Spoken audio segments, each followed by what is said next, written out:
The following program was provided by an independent producer solely responsible for its content. The opinions expressed do not necessarily represent the views of this station, its staff, board of directors, or underwriters. Don't adjust your screen. There is nothing wrong. You're about to enter a world where the very concept of time is rendered obsolete by the sheer power of entertainment. You're about to enter the Boggis Hour.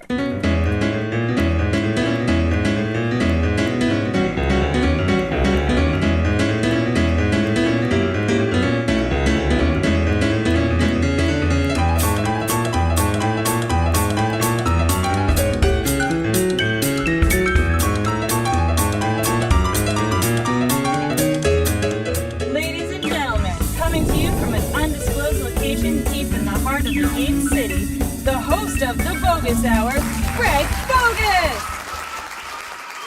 Hey everybody, welcome to another exciting episode of the Boggis Hour.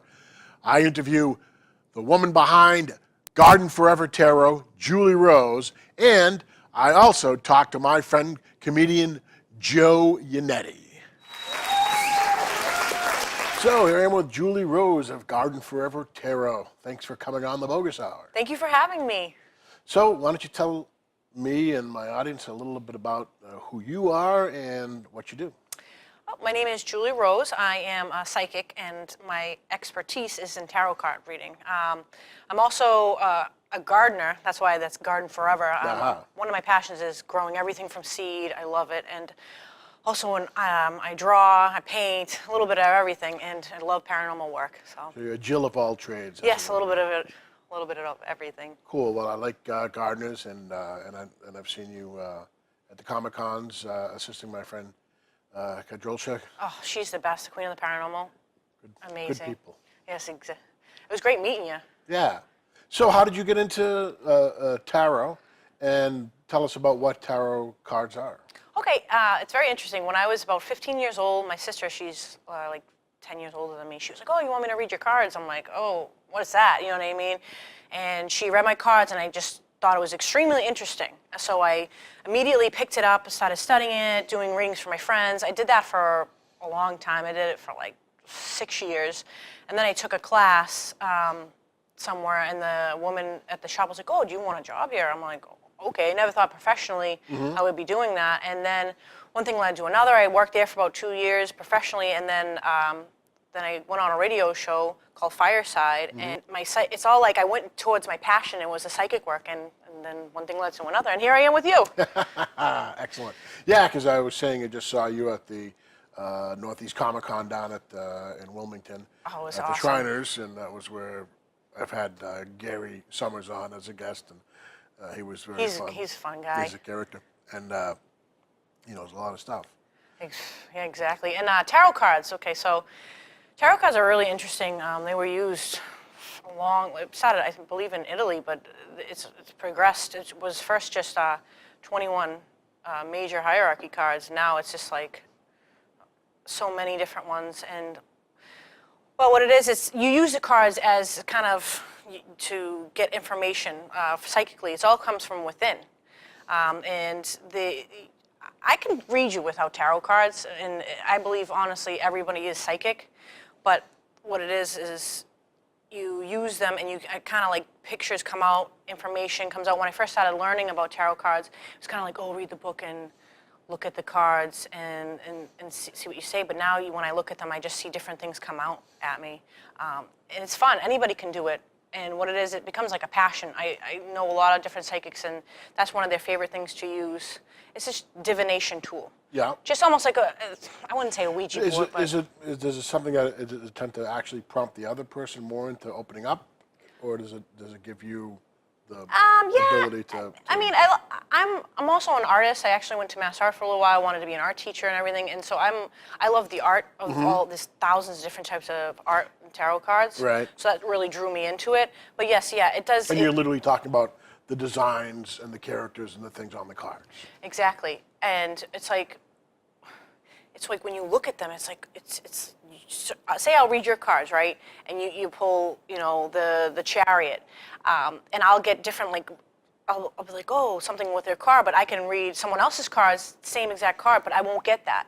It's all about your intuition, and it's all about using the imagery and symbolisms to pull up psychic things. Uh-huh. It's fun. It's a lot of fun. All my readings are very uplifting and positive. I know even if I see negative things, I'll tell you about them, but I'm not going to leave you with, oh my God, I left this reading and now I feel even worse, because I've done readings where people said that about other psychics, and that's not fair. You know what I mean? And it's for fun and it's an opinion, and sometimes stuff does come out. Right. Well, yeah, you seem like an exceptionally positive person. I think it was one of the Thanks. reasons why I was kind of drawn to you as a performer, as somebody to talk to. Yeah, I appreciate that. Thank you. I really try to. A few years ago, I finally realized, more you put out that's, uplifting and stuff like that, it just brings back more good stuff. Yeah. I try to tell a lot of people that that there's a whole lot what you put out and what comes back to you, and that a lot of people that I like and love a lot, but they steep themselves in so much negativity. I'm like, you're going to see the world as a horrible place if you look at it. There's obviously always horrible things that go on, but if you also realize that there's very often more people doing nice things and good things, then your life suddenly becomes a little bit brighter. And it's all about energy, you know what I mean? Scientists, everything's made of energy, so whatever you put, like energy-wise, you're attracting that same type of energy to you. And it sounds like hocus pocus, mumbo jumbo, but it's true, you know what I mean? And the more I go towards my passion and my dreams and just helping people, it's like more doors open up. And I feel like with tarot, someone else, I usually tell people to pick up tarot and start kind of reading it themselves. Just check it out, pull a card a day, see what you get from it. You don't have to go crazy and be professional or go buy the book or anything. It's just more for fun and intuition towards yourself and knowledge from within. What were you doing before you started doing tarot and I wanted to be an art teacher. I've always wanted to do that. And so as a kid, were you an artist? You drawing, painting. I still do. I do clay, sculpture, everything. And it's just something that I still do, but it wasn't what I wanted to do.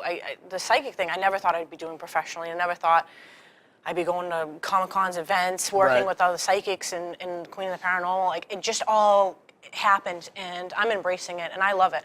So it's so much fun. And when people ask me, oh, psychic, a lot of people in religions and things like that, it's not about that. I don't tell people, oh, you got to do what I say or da-da-da. No, it's more about, it's almost in a way advice, and I try to tell you, I'll see things I've said before, I've read people's cards and I've said things and it's happened, but it's all about your own, you can take what I say and you can go this way or that way. It's all up to you, So you're looking at as empowering people to look at their future. Kind of empowering themselves and trying to tell them that it's all up to them. You create your own reality. You really honestly do. And I also feel like the more you try to look at things in like we were just talking about, a better light, it's like, wow, anything can happen, anything's possible. And every single person that's been in a down and out and now they're rich and famous, most of them have the same kind of story, it's all about mental work. And with me, the psychic and tarot card readings kind of pulled me towards that way. It's very interesting. And another thing that I love about it, it's almost a lot within the paranormal world. I do speak with spirit, I do that, but I'm not on a point where I'm like, oh yeah, I'm a medium and I'm gonna, I don't do that because I don't feel like I'm at that point, but I do feel like when I do become, I'll be able to do that. But right now, I just feel like my main thing is the tarot card readings because I get a lot of information from it. And then I was going to say the paranormal work, I just love it. I've been doing that for a long time. I did that actually before I did tarot card readings professionally, and it's just very interesting. Yeah, I'm somebody that I fall into the world of skeptics, but I find that's good though. I find all stuff very interesting, and the more that I can read about it, the more information I get about it, the more interesting it is to me.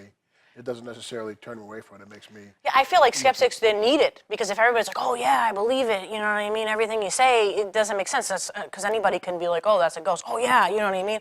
It's the more you try to be like, oh, well, what is that? What's making that happen? And it can be anything from, the moon or just the earth itself sending vibrations, or someone driving by with a flash.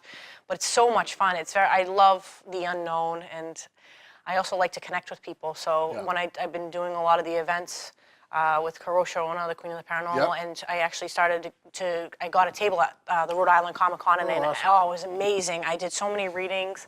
I got to sell my art. It was incredible. So what does the future hold for you? Well, I just want to keep going, keep just searching the unknown, and also helping and connecting with people. I'm actually doing Reiki right now, which is energy healing. Some people know, some people don't. I'm learning Reiki. I want to become a Reiki master, and I also, with the mediumship, like I was saying, I'm working on that to become better at connecting with spirit and just keep moving forward and doing more events. Excellent. Well, Julie Rose from Garden Forever Tarot, thanks for coming on the Boggis Hour. I appreciate having you as a guest, and I'm sure I'll see you at future Comic-Cons and events, and maybe I'll have you back on the show in the near future. Yeah, thank you for having me. Thanks for coming on. There's a shelter pet who wants to meet you. Meet one today. Visit theshelterpetproject.org. Adopt. Hey, here I am with comedian Joe Yannetty. One more Hello. time. How are you, Joe? I'm fantastic. How are you, sir? Good. Introduce the dog to the crowd, please. This is Socrates, Hey, buddy. my buddy Socko. First dog on the show. He's the Socrates. greatest dog on the planet. So let's talk stand-up comedy first, because that's how I know you, Yep. being a stand-up comic. So you're telling me that you started in 1983. 1983. Ding Ho. The Ding Ho, Inman Square in Cambridge, Massachusetts. Place of legend. Greatest comedy club ever. It was just, this place, man, it was a Chinese restaurant. It had 2 separate dining rooms. One side was the comedy club, and it didn't have 2 chairs that matched. Every table wobbled. If you take a wine glass from the wine rack behind the bar, dead mice would fall out. And so I still, because of that, I really believe that if you make people uncomfortable, it makes for great comedy audiences. Yeah, I'm certainly of the theory that making them too comfortable is not good. I've done shows with couches and recliners and lots of good food, and it seems to kind of almost sedate the crowd. Whereas if you have them in an atmosphere where they're maybe a little cramped in, maybe smaller tables, not great chairs, it just seems to. All right. Yeah. Everything else sucks, so let's watch the show. So what did you do before you started doing stand-up comedy? Nothing. No, well, I was only 20 when I started. So you're a young dude. Yeah. You were one of the young guys.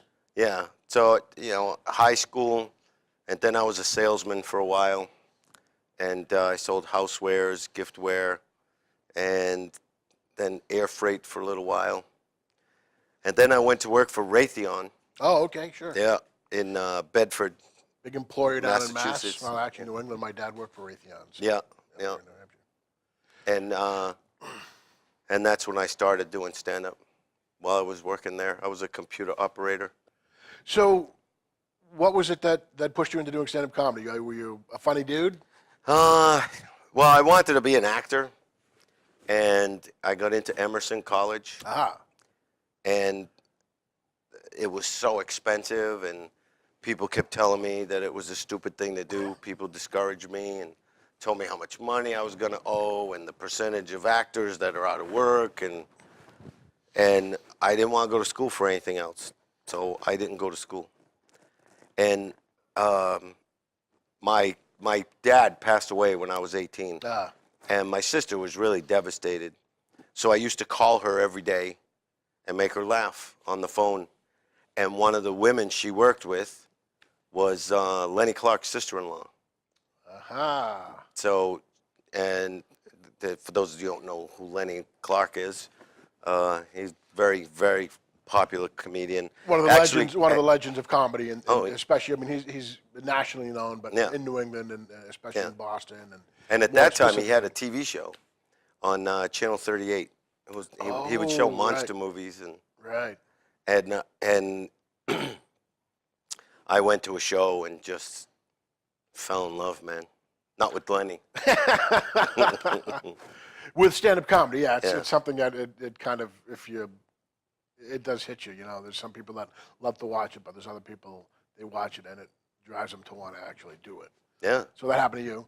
You're in on the pretty much the ground floor at the Ding Ho at this really hot time. So Well, Stephen Wright had just recently been discovered, and was he discovered at the Ding Ho? yeah, yeah. Lenny Clarke put him on the showcase for I can't remember his name. He was the producer of the Tonight Show. Cordova? Yeah, Freddie DeCordova, and he was in Boston, like scouting colleges for his kid or something. And they called up and said, you know, I'm in town. Let me see some comics.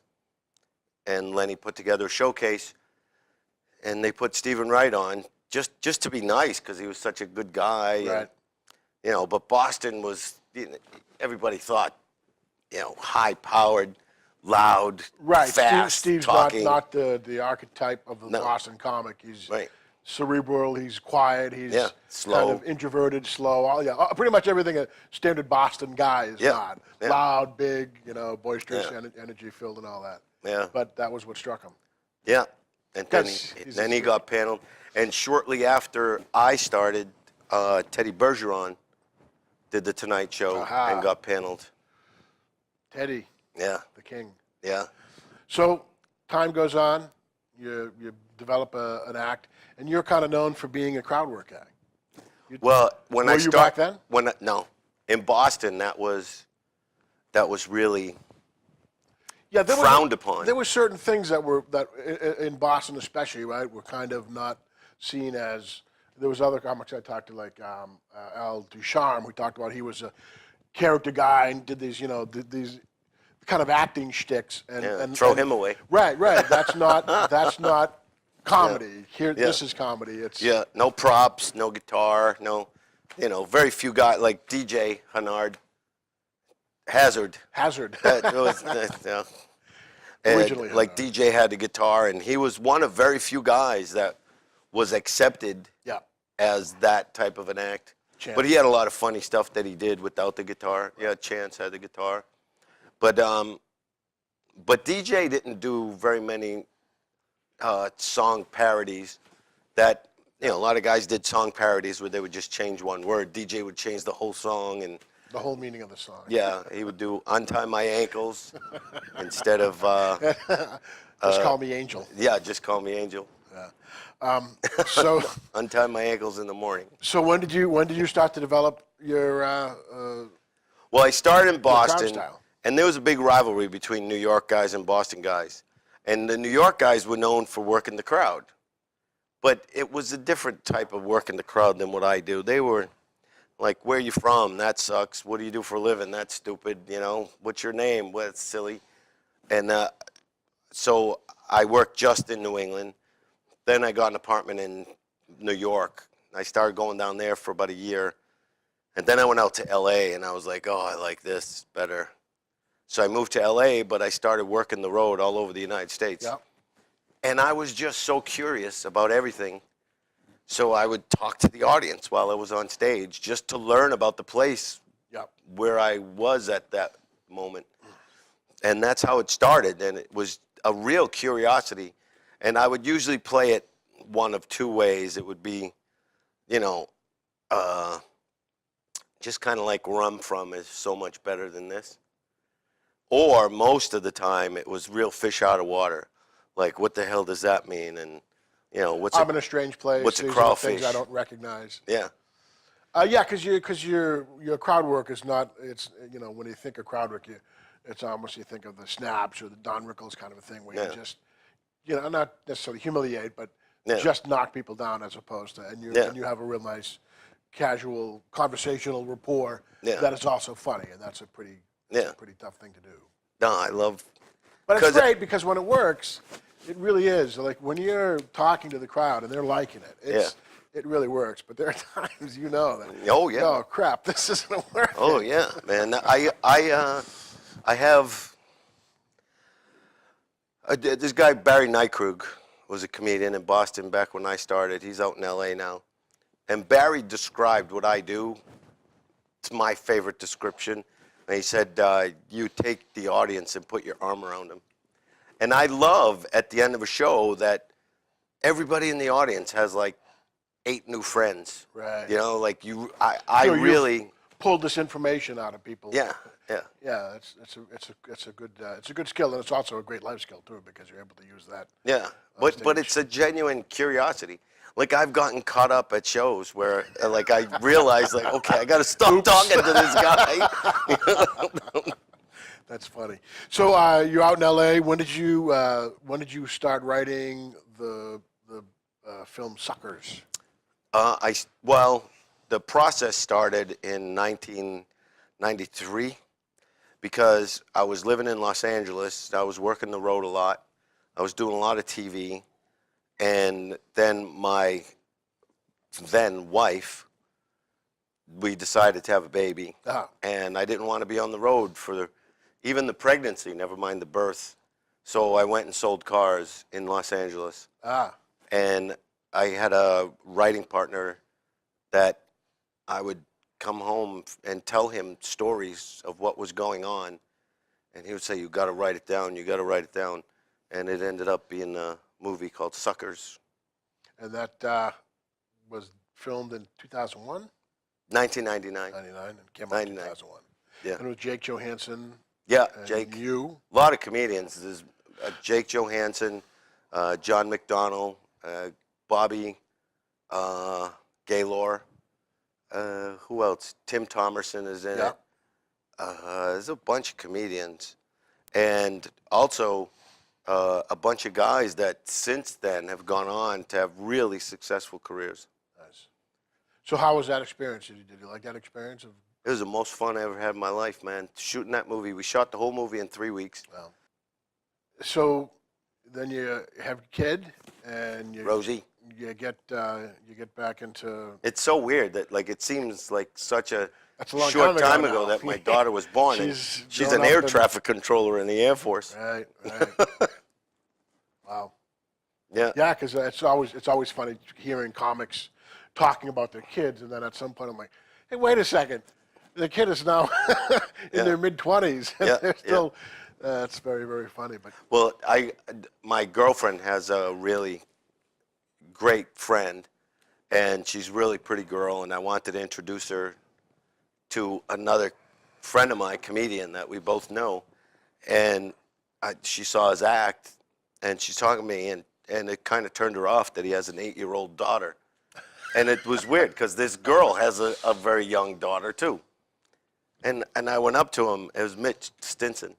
And I said, Mitch, you have an 8-year-old daughter? He goes, I did. She's 28 now. that's funny. So let's talk about your bout with cancer. Yeah, that was fun. Since we're talking about great fun stuff, let's bring up the C. Well, about a year and a half ago, I had a big lump in my throat, and my girlfriend forced me to go to the doctor, and it was you have a squamous cell carcinoma Which is attached bad to news. your tonsil, which is spread to 3 lymph nodes. Oh boy, Yeah, it was stage 4 cancer. which is not good. No, but it's gone now, cancer-free, yay. I actually just a few hours ago came from my radiation oncologist, and he stuck a tube up my nose and down my throat. And Because you're in a commercial for Dana-Farber, talking Yes. about the folks at Dana-Farber and how much of a great job they did Yeah. for you there. oh man, they're And could you maybe just touch on how having experience like that has influenced you personally and influenced your comedy material? well, it's personally, I'm not afraid of anything anymore. Right. You know, Sure. and it really pisses off a lot of people because people will say things to me and I'll just let them have it.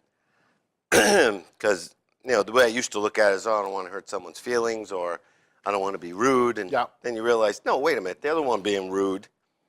And no matter what they say back to me, it ain't going to give me cancer. So, it makes you really appreciate time. It's like, I don't want to waste my time with ridiculous people who are just living a life of pettiness and Yep. fear. And, you know, Yeah, what do they call it? Is it clarifying there when you have your life Oh, held yeah. up in front of you and say, yeah, this may be gone. Oh, yeah. And when you And you- realize how quickly your health can be taken away, Right. you know, I mean, I couldn't walk to my mailbox for a long And time. that was from the various treatments you were taking. Oh, yeah, and yeah. That's why I stops say and I'm not calling myself a cancer survivor, even though it says it underneath me over here somewhere. I'm a treatment survivor, Right. you know, right. because the treatment literally is, we're going to poison you, Right. and hopefully the cancer dies first. Right.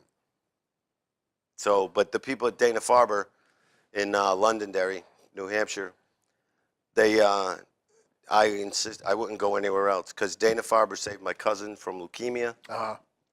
And when I found out that it was a mile from my house, at that time I lived in Londonderry, sometimes that mile was a really long way to go.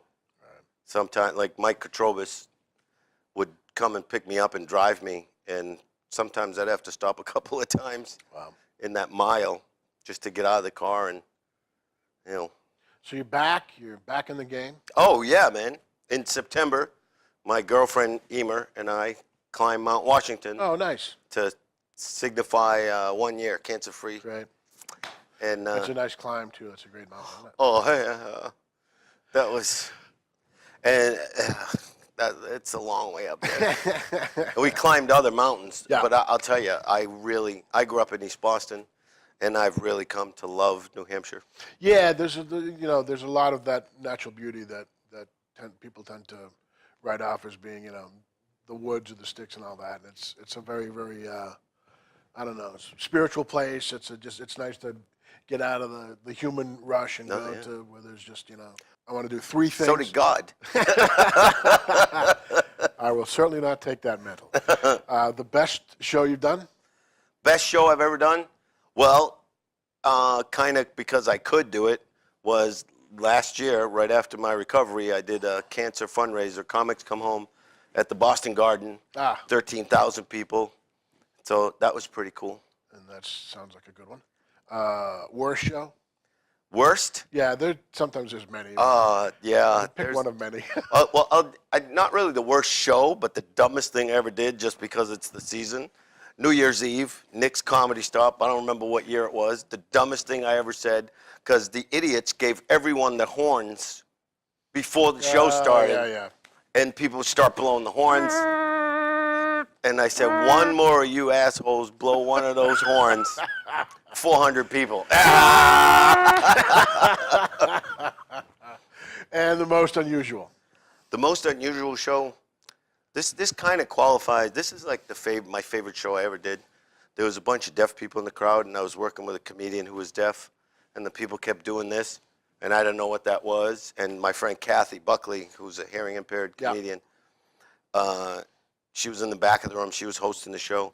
This was in Arlington, Texas, and she said, "This is deaf people clapping because this doesn't mean anything." Right. So I played with the interpreter. There was someone signing, and we had a blast. I played with the people in the crowd because Kathy is amazing.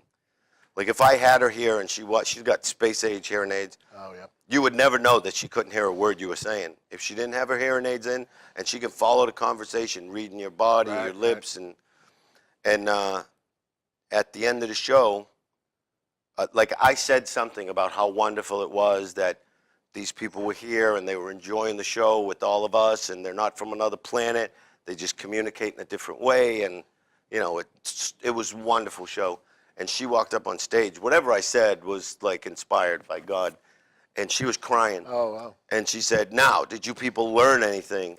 And like that, the entire crowd went like this. And it was total silence. Wow. Biggest round of applause I ever got, man. Wow, that's awesome. Louder than 13,000 people at the Garden. Awesome. Well, I'm glad to finally have had you on, the Boggis Hour, Mr. Joe Yannetty. It was an hour? That was an hour? The time flies when you're having fun. Socrates, come on up here, take a bow. Come here, bud.